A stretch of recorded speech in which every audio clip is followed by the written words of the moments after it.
Hello students, welcome to Next Bio Academy. चलिए आज हम स्टार्ट करने जा रहे हैं एक नया सेल ऑर्गेनेली, माइटोकॉन्ड्रिया। चलिए देखिए माइटोकॉन्ड्रिया।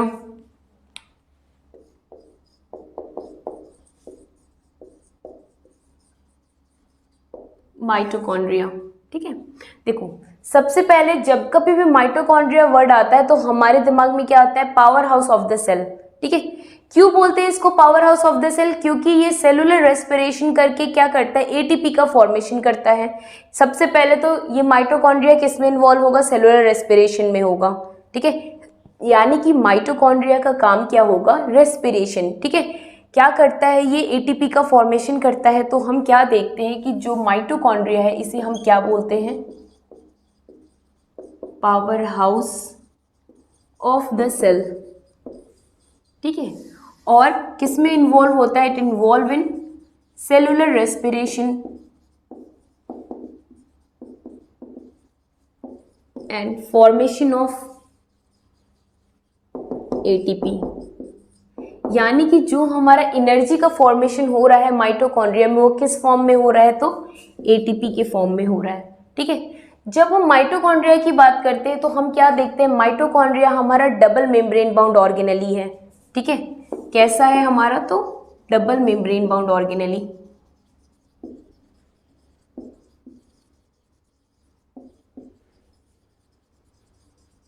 जैसे देखो, ये मान लो माइटोकॉन्ड्रिया की मेम्ब्रेन, ठीक है। इसको हम क्या कहते हैं? ये माइटोकॉन्ड्रिया की आउटर मेम्ब्रेन है,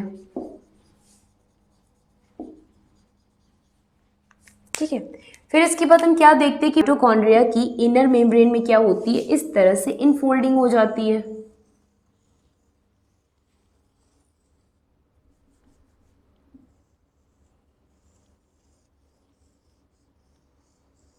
ठीक है। इस तरह का स्ट्रक्चर होता है। तो हम क्या देखते हैं कि जो हमारा मेम्ब्रेन है वो दो कंपार्टमेंट में बढ़ जाता है। ये हमारा क्या है? इनर मेम्ब्रेन,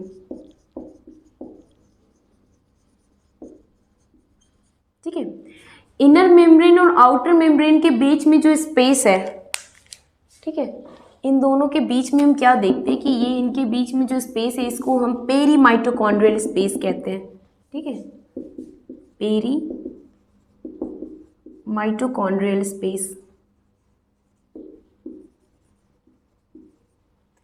या हम इसको क्या कहते हैं? इंटर मेम्ब्रेन स्पेस,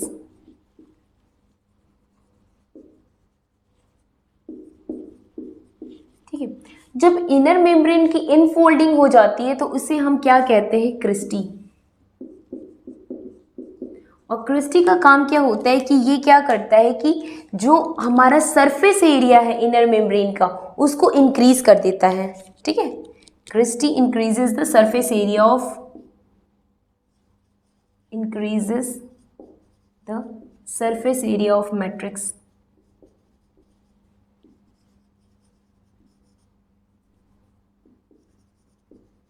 ठीक है। मैट्रिक्स के लिए क्या करती है? सरफेस एरिया इंक्रीज कर देता है। क्यों करता है ऐसा? क्योंकि मैट्रिक्स में हमारे ढेर सारे एटीपी का फॉर्मेशन होता है या एटीपी स्टोर होता है, ठीक है।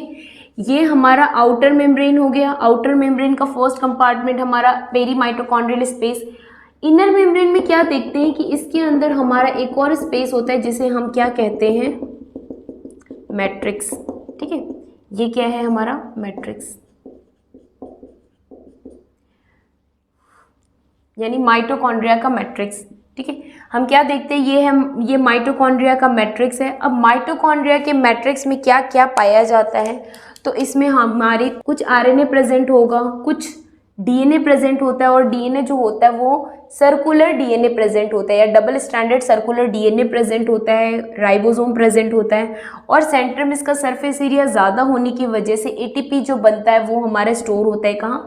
मैट्रिक्स में आके स्टोर होता है।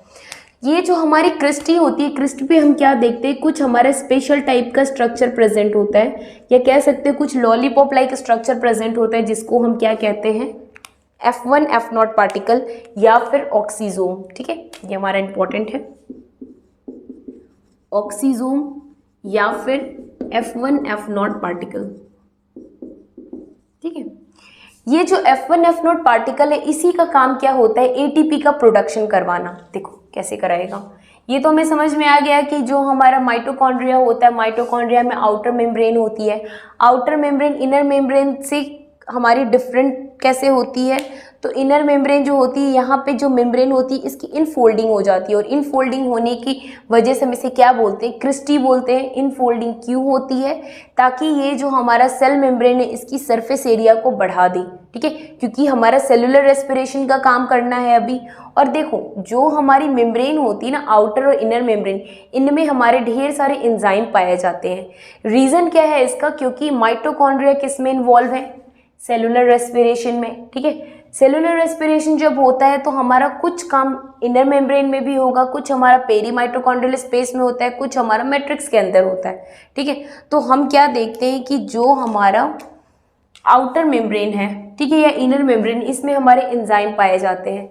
अब एक चीज़ देखना, जो हमारा प्लांट का रेस्पिरेशन होता है उसमें ईटीएस साइकिल एक चलती है, यानी इलेक्ट्रॉन ट्रांसपोर्ट चेन चलता है, वो कहाँ होता है, तो इनर मेम्ब्रेन में। इनर मेम्ब्रेन किसकी साइट है, तो ईटीएस की साइट है, ठीक है। इसके अलावा हम क्या देखते हैं कि जो हमारा मैट्रिक्स है, मैट्रिक्स में क्या होता है, तो क्रेब्स साइकिल चलती है हमारी, कहाँ, मैट्रिक्स में, ठीक है। मैट्रिक्स में क्या होता है, क्रेब्स साइकिल चलती है। फिर हम यही चीज़ हम क्या देखते हैं कि जो एंजाइम है हमारा, वो हमारा कहाँ प्रेजेंट होता है, तो इनर मेम्ब्रेन, आउटर मेम्ब्रेन और मैट्रिक्स सब जगह एंजाइम प्रेजेंट होता है, क्योंकि इनको क्या करना है, कुछ मेटाबॉलिक एक्टिविटीज़ करनी है, ठीक है। जब भी हम इनर मेम्ब्रेन की बात करते हैं तो क्रेब्स साइकिल का एक एंजाइम हमारा इनर मेम्ब्रेन में प्रेजेंट होता है, जिसको हम क्या कहते हैं, सक्सिनिक डिहाइड्रोजिनेज,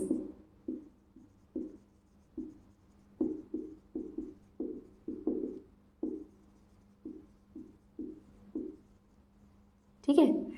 ये हमारा क्रेब्स साइकिल का पार्ट है, लेकिन इसका एक एंजाइम, क्रेब्स साइकिल का एक एंजाइम हमारा इनर मेम्ब्रेन में प्रेजेंट होता है, और उस एंजाइम का क्या नाम है, सक्सिनिक डिहाइड्रोजिनेज। इसके अलावा क्रेब्स साइकिल के सारे एंजाइम कहाँ प्रेजेंट होंगे, तो मैट्रिक्स में होंगे, ठीक है। यहाँ पे इसके पास क्या पाया जा रहा है, इसका खुद का डीएनए भी है, इसका खुद का राइबोसोम भी प्रेजेंट होता है, ठीक है। राइबोसोम कितने एस टाइप का है, तो 70 एस टाइप का राइबोसोम प्रेजेंट होता है माइटोकॉन्ड्रिया में। रीजन आपको पता है, एंडोसिम्बायोट थ्योरी के अकॉर्डिंग राइबोसोम हमारा माइटोकॉन्ड्रिया में 70 एस टाइप का पाया जाता है।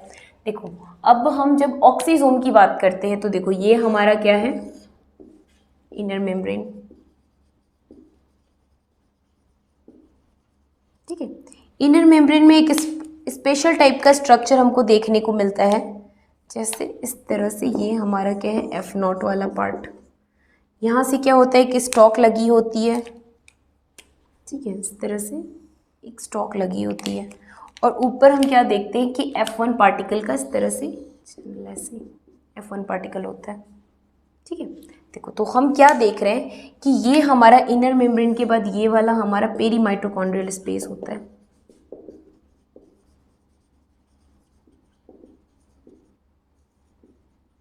मान लो हमारा पेरी माइटोकॉन्ड्रियल स्पेस में ढेर सारे H आयन हैं, ठीक है, यहाँ पे हमारा ढेर सारा H आयन होता है, या मान लो ये इनर मेम्ब्रेन में हमारा ढेर सारा H आयन है। तो अब ये H आयन यानी कि ये जो प्रोटॉन है ये चाहता है कि हम कहाँ चले जाएं, तो मैट्रिक्स में जाएं, ठीक है, क्योंकि सरफेस एरिया तो ज़्यादा है, अब ये मैट्रिक्स में जाना चाहता है H आयन। तो क्या होता है कि ये जो हमारा F0 का चैनल होता है, कुछ जैसे पार्क में एंटर करते हैं तो कुछ हमारा गेट अलग टाइप का बना होता है, हर एक कंपार्टमेंट टाइप का बना होता है, कि जिसके अंदर हम एंटर करते हैं, एक राउंड लगाया, फिर हम बाहर निकलते हैं, ठीक है। बिल्कुल उस टाइप का ही चैनल हमारा F0 का होता है। तो यहाँ क्या होता है कि जैसे ही हमारा H आयन इसके अंदर एंटर करता है, ठीक है, तो ये रोटेट करेगा, जो F0 पार्टिकल है वो रोटेट करेगा, रोटेट करके ये H आयन कहाँ चला जाएगा, मैट्रिक्स में चला जाएगा। मतलब H आयन तो अपना काम कर लिया, रोटेट किया, इसको जहाँ जाना था चला गया मैट्रिक्स के अंदर। लेकिन इसकी वजह से होता क्या है कि ये जो स्टॉक है,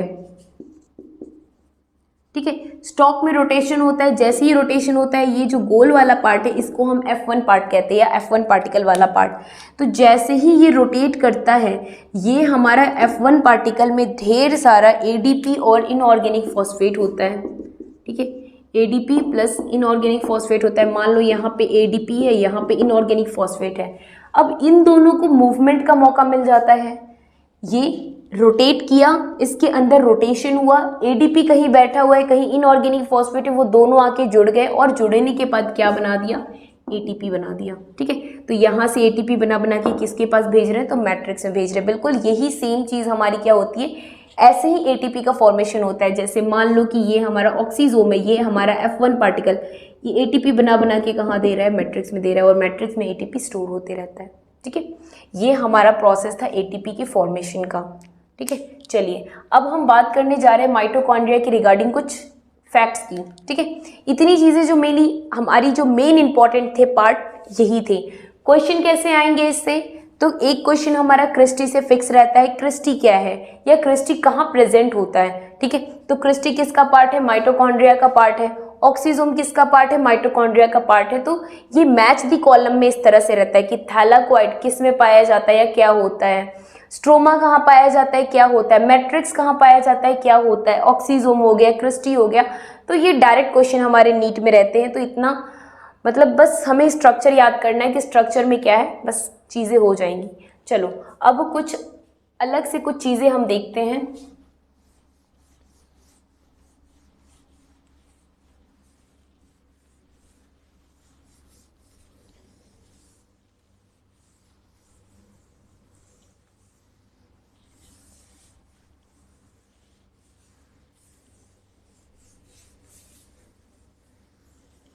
देखिए, जब भी माइटोकॉन्ड्रिया की बात करते हैं तो माइटोकॉन्ड्रिया प्रेजेंट कहाँ होता है, तो जितने भी यूकैरियोटिक सेल है इसमें हमारा माइटोकॉन्ड्रिया प्रेजेंट होगा। ठीक है, इसके बाद हम क्या देखते हैं कि जो माइटोकॉन्ड्रिया होता है वो साइज में बहुत ही ज़्यादा छोटा होता है, इसलिए हमें दिखाई नहीं देता है, माइक्रोस्कोप में भी दिखाई नहीं देता है। तो माइक्रोस्कोप में देखने के लिए हमें इसे स्पेसिफिक स्टेन से स्टेन करना होता है। ठीक है, स्पेसिफिक स्टेनिंग होती है इसकी, किससे करते हैं, तो जेनस ग्रीन से करते हैं।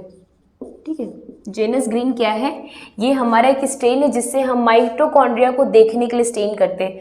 माइटोकॉन्ड्रिया की साइज बहुत ही छोटी होती है। जब हम इसके लेंथ और इसकी डायमीटर की बात करते हैं, ठीक है, तो इसका डायमीटर कितना होता है, तो 0.2 माइक्रोमीटर से लेके 1 माइक्रोमीटर तक होगा।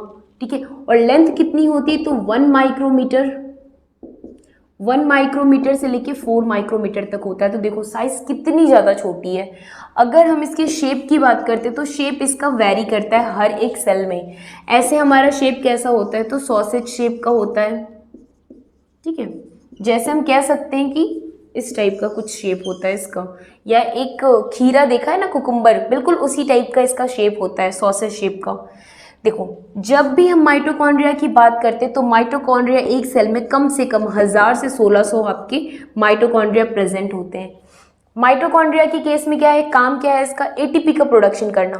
तो जो भी सेल बहुत ज़्यादा एक्टिवली मेटाबॉलिकली वर्क करती है, ठीक है, उसमें माइटोकॉन्ड्रिया ज़्यादा पाया जाता है। यानी अगर हम बहुत ज़्यादा एनर्जी खर्च करेंगे तो एनर्जी को बनाने के लिए माइटोकॉन्ड्रिया ज़्यादा प्रेजेंट होगा। यानी कि जो भी काम एटीपी का प्रोडक्शन का कोई भी सेल एटीपी का प्रोडक्शन करती रहेगी, उस सेल में माइटोकॉन्ड्रिया हमारा ज़्यादा पाया जाएगा।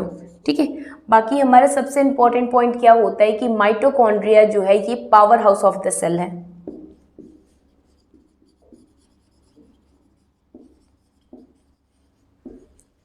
ठीक है, और हमें जो एनर्जी मिलती है, ठीक है, वो किस फॉर्म में मिलती है, तो एटीपी के फॉर्म में मिलती है। ठीक है, एटीपी का फुल फॉर्म हमारा क्या होता है, एडिनोसाइन ट्राइफॉस्फेट।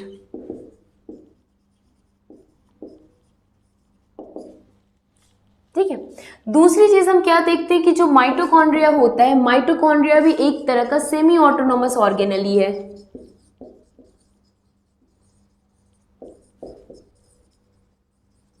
ठीक है, सेमी ऑटोनोमस ऑर्गेनेल है, इसका मतलब इसके पास खुद का क्या होता है, राइबोसोम होता है, और राइबोसोम उसका 70S टाइप का होता है। मतलब क्यों सेमी ऑटोनोमस ऑर्गेनेल कहते हैं, क्योंकि इसके पास खुद का क्या होता है, डीएनए होता है, और डीएनए इसका कैसा होगा, सर्कुलर होता है, डबल स्ट्रैंडेड होता है, और रेप्लिकेट करके ये क्या करता है, ढेर सारे माइटोकॉन्ड्रिया को बना देता है। यानी कि ये क्या करेगा, यहाँ पे बाइनरी फिजन होता है। ठीक है, ये याद रखिएगा कि माइटोकॉन्ड्रिया बाइनरी फिजन से डिवाइड करता है और रेप्लिकेट करके ये ढेर सारे माइटोकॉन्ड्रिया बना देता है। इसी को हम क्या कहते हैं, सेमी ऑटोनॉमस ऑर्गेनेली कहते हैं। ठीक है, आई होप आप लोगों को अच्छा लगा होगा। अगर अच्छा लगा तो लाइक एंड सब्सक्राइब कर दीजिएगा। ठीक है, थैंक यू।